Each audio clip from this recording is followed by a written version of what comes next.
tell us about that, Anna Marie, because I'm curious, right? Like, real estate is such a database driven, local relationship driven business. That whole kind of starting over period, right? I'd love if you unpack that a little more because you say, hey, you got to talk to people and meet them, sure. But like, what else does it look like to restart a real estate business in a brand new geographical area, many miles from Southern California? It's scary. I told my husband I will never do that again. It's just too much. I mean, I'm past the being under 30 and being okay. It was a challenge, but the first thing I did was, and I was very surprised, I went and met the loan brokers, bankers and things, and they're like, "Your real estate office, your real estate agent, come and talk to us." I go, "Well, you guys don't come out in the offices." And they were very surprised that the tables had turned. I wanted to see what the programs they had, what challenges they had, because the landscaping up here is much different than the city that I was involved with. Up here, I learned a whole new basis. My transactions primarily are now in land. Joined the chamber. I became their chamber president for a couple of years. Now I'm acting director.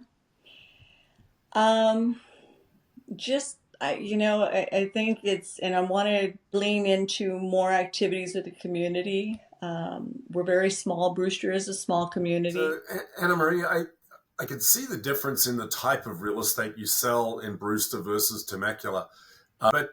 And I'd just love to get this perspective.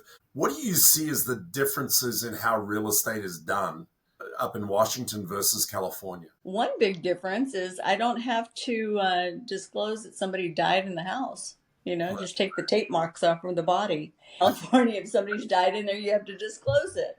But I guess if it's a graphic thing, it has to be disclosed. The other thing of difference is, and probably we'll head there. I know people in the MLS, when I go to meetings, they're like, "Don't say anything." They have an AVID form where it's an agent visual inspection disclosure, as well as our Form 17 here for the seller to fill out. They want the agent to visually. What do you see? Is it the big crack that's going to be painted over, or, and we don't do that. Yeah. So there's some, they still have timelines, just like we have timelines up here to adhere. But I think it's just pretty much, those are the only two things that come to mind on mine. Whereas also. So, Anna Marie, I could see the difference in the type of real estate you sell in Brewster versus now. I'm very big on handwritten notes. When I meet somebody, I put it down, and I have a program of AM cards I'll send out, which is in handwritten, or I'll just myself send out a little something. "Thank you, great meeting you, saved some time." I do that with FSBOs.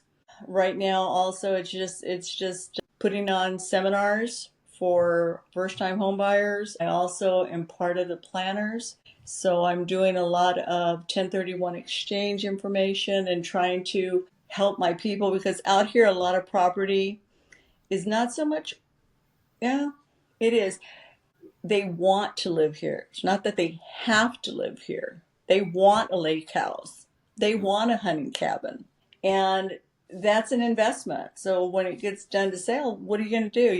You teach them capital gains and deferring and transferring and how. So I guess pretty much just putting out information, flyers, sending.